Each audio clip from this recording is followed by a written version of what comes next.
दोस्तों ये कहानी है 3 ऐसे सैनिकों की जिन्होंने अपनी आधी जिंदगी अपनी देश के लिए लगा दी, लेकिन इसके बाद भी उन्हें वो इज्जत वो शोहरत नहीं मिली जिसके वो हकदार हैं। लेकिन उसके हाथ लग जाता है एक खजाने का नक्शा जिसके बाद उनकी पूरी दुनिया बदल जाती है। कहानी शुरू होती है कुछ यहाँ से। सभी अमेरिकन सैनिक आज बहुत खुश हैं क्योंकि उन्होंने इराक के ऊपर अपना कब्जा कर लिया है। उन्होंने ये जंग भले ही लंबे अरसे के बाद जीती है और कुवैत को भी आजाद करा लिया है। इसी खुशी में सारे सोल्जर एंजॉय कर रहे हैं कि तभी वहाँ उनका ऑफिसर जिनका नाम एलगे है वो आता है और सबको डांटता है। सीन शिफ्ट होता है और हम यहाँ देखते हैं कि अमेरिकन सैनिकों ने कुछ इराकी लोगों को पकड़ लिया है और वो उनकी तलाशी ले रहे हैं। तभी एक सोल्जर को उस आदमी के पास एक नक्शा मिलता है जिसे लेकर वो अपने ट्रांसमीटर के पास जाता है, जो वो उसे बताता है कि ये किसी बंकर का नक्शा हो सकता है। जिस तरीके से इस आदमी ने इसे छुपा रहा है ये जरूर बहुत ही खास किस्म का नक्शा है। वहीं दूसरी ओर हम देखते हैं कि कर्नल होम मेजर आर्ची को काफी कड़ी कड़ी सुना रहा होता है क्योंकि वो अपने काम में सही से पूरा नहीं कर पा रहे थे। उनका काम था कि रिपोर्टर एड्रीना को न्यूज देना, जो कि वो कर नहीं रहे थे।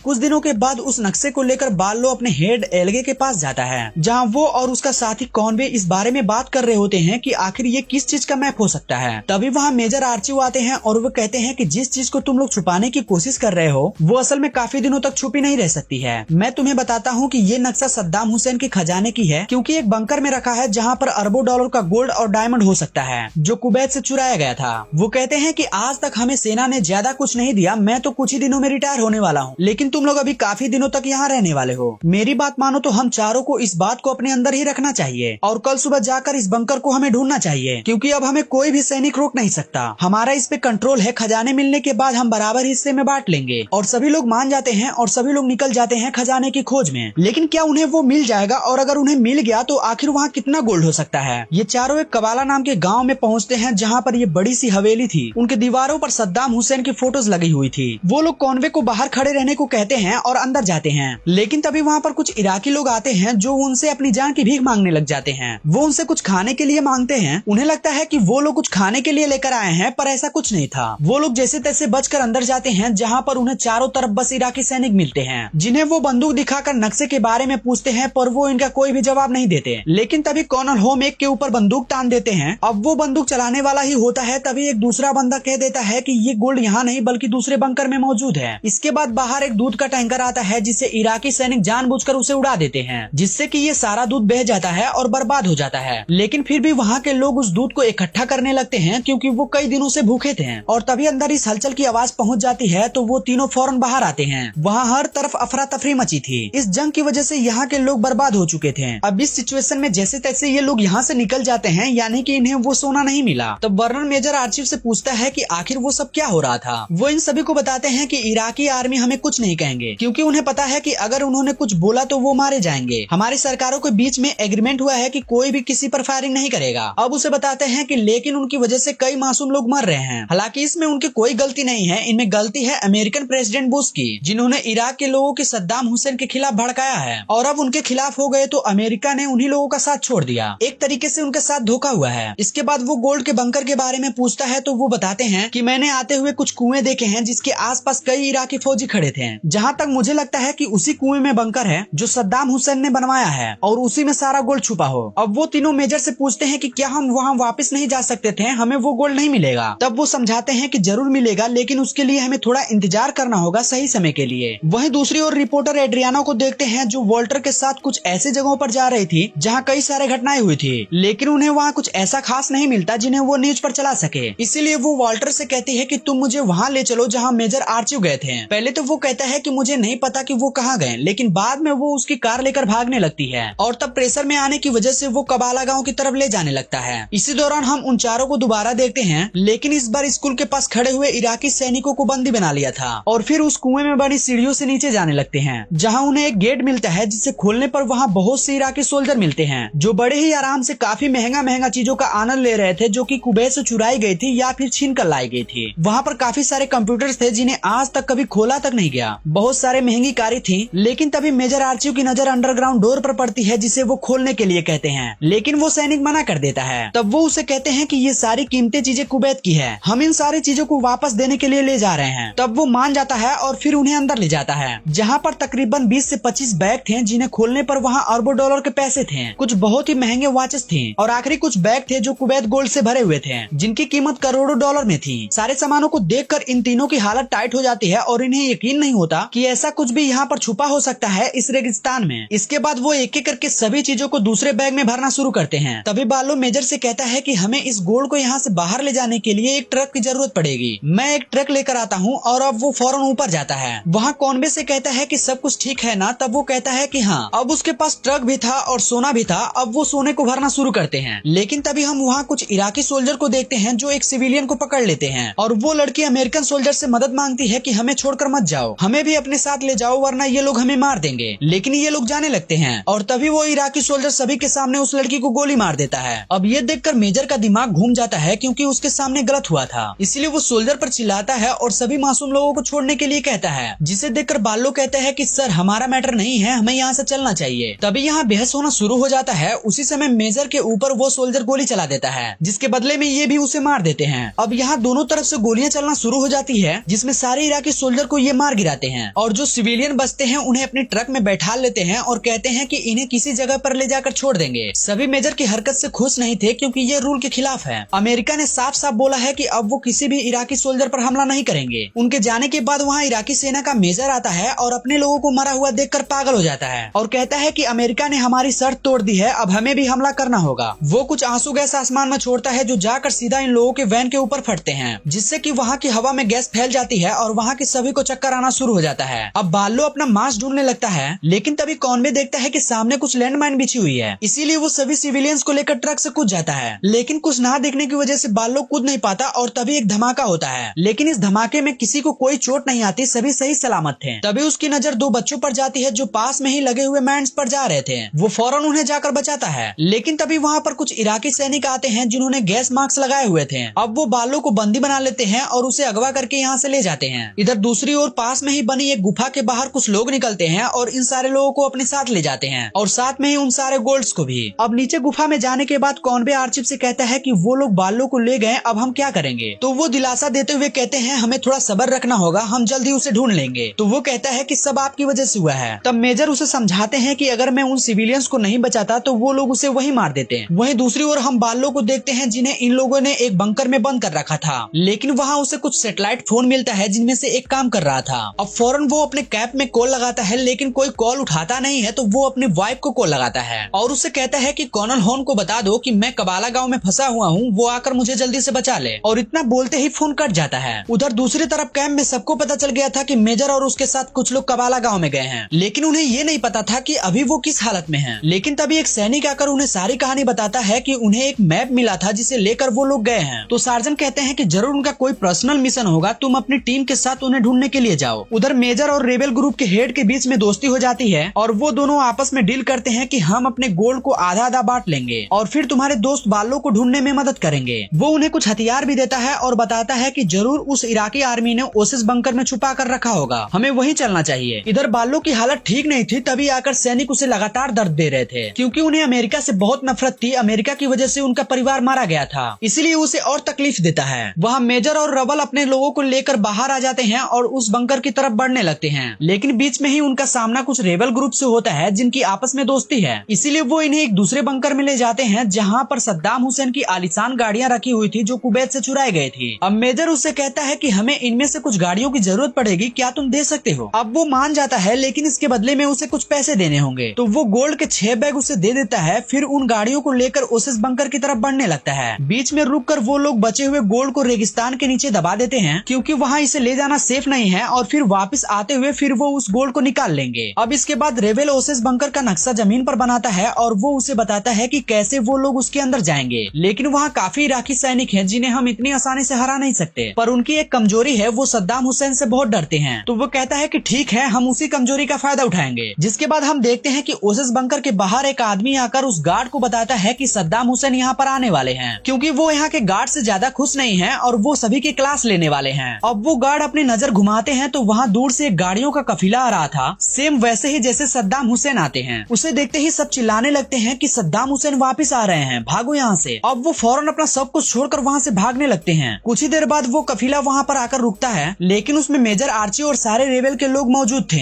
जो सीधा बंकर के अंदर घुस जाते हैं और बचे हुए गार्ड्स को मारने लगते हैं। यहाँ पर मेजर को लोग मिलते हैं जिन्हें आर्मी ने बंदी बनाया हुआ था, वो उन सभी को आजाद कर देते हैं। और वहीं बंकर के बाहर कॉनवे और उनके साथियों पर लगातार गोलियां चल रही थी। इधर मेजर उस कमरे तक पहुंच जाते हैं जहां बालो को रखा गया था। अब वहां उन्हें इराक आर्मी का कैप्टन भी मिलता है, जिसके पैरों पर गोली मार देते हैं और फिर अपने साथी को लेकर बाहर आ जाते हैं। वो उसे जान से नहीं मारते। बाहर आने पर बालो काफी खुश था। वो सबसे पहले कॉनवे के बारे में पूछता है तो मेजर कहते हैं कि तुम ऐसे खुले में मत घूमो, अभी भी कई लोग आसपास छुपे हुए हैं। उसी समय कॉनवे जो कि छुपा हुआ था जो बाहर आता है और बालो की तरफ बढ़ने लगता है, लेकिन तभी एक इराकी सैनिक उस पर गोली चला देता है। हालांकि वो लोग उसे मार देते हैं, लेकिन यहाँ पर कॉनवे की हालत गंभीर हो चुकी थी। सभी लोग उसके पास भागते हुए जाते हैं, लेकिन उसकी बचने की कोई उम्मीद नहीं बची हुई थी। वो उसकी ऐसी हालत देखकर बालो चीप को आवाज लगाता है, लेकिन तभी एक छुपा हुआ सिपाही उस पर भी एक गोली मार देता है। अब मेजर उसे भी मार गिराते हैं, लेकिन यहाँ पर दोनों अमेरिकन सैनिक जमीन पर गिर चुके थे। अब बालो तो बच जाता है, लेकिन कॉनवे की वही मौत हो जाती है, जिससे वो लोग बहुत ज्यादा उदास हो जाते हैं। जिसके बाद मेजर वॉल्टर से कांटेक्ट करता है जो रिपोर्टर एड्रियाना के साथ होता है। उससे कहता है कि तुम जाकर ड्राइवर से मिलो और उससे कहना कि 4 ट्रक लेकर मेरे बताए हुए लोकेशन पर आ जाए और उसके बदले में मैं उसे $1,00,000 दूंगा, और वो मान जाता है। इसके बाद हम देखते हैं कि वो लोग उसी जगह पर जाते हैं जहाँ पर उन्होंने उस गोल्ड को दफनाया था। वहाँ जाकर सभी लोगों को एक एक गोल्ड दे देते हैं और कहते हैं कि ये गोल्ड आपका है। मेजर रेबल से कहता है हमारा अगला कदम होगा आप लोगों को इराक का बॉर्डर क्रॉस करके ईरान भेजना। तभी वहाँ 4 ट्रक आता है जिसके साथ रिपोर्टर एड्रियाना भी थी। अब सभी लोग ईरान के बॉर्डर तक पहुँचते हैं। उस आर्मी सोल्जर को वहाँ के सैनिक कुछ नहीं कहते और इन सारे लोगों को उस पार जाने की परमिशन दे देते हैं। लेकिन तभी वहाँ कॉनन होम अपने चॉपर से पहुँच जाते हैं और सभी को रोक देते हैं और साथ ही मेजर और उसका साथियों को अरेस्ट करने की ऑर्डर देते हैं। जो भी इराकी सिविलियंस थे उन्हें डिटेन कर लिया जाता है, क्योंकि इन सभी लोगों ने यहाँ के रूल तोड़े थे जो कि इनकी सरकारों ने बनाई थी। अब एड्रियाना कहती है कि आप उन लोगों को उस पार जाने क्यों नहीं दे रहे हैं, इससे उनकी जान बच सकती है। लेकिन सार्जन किसी की बात मानने को राजी नहीं था और तभी मेजर बालो की तरफ देख इशारा करता है और फिर कर्नल से कहता है कि हमारे पास सद्दाम हुसैन वो गोल्ड है जो कुवैत से चुराया है, अगर आप लोग उन्हें जाने दो तो हम वो सब कुछ आपको सौंप देंगे। थोड़ी देर बाद वो मान जाते हैं और इराकी सोल्जर से बात करके उन सभी सिविलियंस को छोड़ देते हैं। सभी मासूम लोग वहाँ से जाते हुए उन तीनों आर्मी सोल्जर्स की तरफ देखते हैं और हाथ हिलाते हैं और आंसुओं के साथ अलविदा कहते हैं। अब एड्रियाना भी खुश थी ये देखकर, क्योंकि उसे भी एक न्यूज मिल गई थी। लेकिन सार्जन कहते हैं कि आप तीनों को आर्मी से कोर्ट मार्शल किया जाएगा इस हरकत की वजह से। लेकिन असल जिंदगी में कुछ नहीं हुआ, उन्हें इज्जत के साथ डिस्चार्ज कर दिया गया और उसकी वजह थी मीडिया की पावर, जिसके आगे आर्मी भी हार गई क्योंकि उन्होंने कुछ गलत नहीं किया था। मूवी के लास्ट सीन में पता चलता है कि मेजर एक हॉलीवुड स्टंट एक्सपर्ट बन गए, वहीं दूसरी ओर बालो अपनी कारपेट शॉप चलाते हैं। कहानी के आखिरी में पता चलता है कि इन्होंने कुवैत को सारे गोल्ड लौटा दिए, लेकिन उनका कहना था कि अभी भी कुछ गोल्ड मिसिंग है, यानी मेजर ने थोड़े से हिस्से को कहीं और दफनाया हुआ है, जिसका मतलब है कि ये कहानी अभी खत्म नहीं हुई है। और इसी के साथ ये मूवी यहीं पे खत्म हो जाती है। और अभी तक हमारी पिछले वाली वीडियो को नहीं देखे हैं तो प्लीज उन सभी वीडियो को देखिए, या फिर मैं उन सभी वीडियो का लिंक डिस्क्रिप्शन में दे दूंगा, आप वहां से चेकआउट कर सकते हैं। तो अगर ये वीडियो अच्छी लगी हो तो please do like and share this video and please subscribe to my channel and hit the bell icon.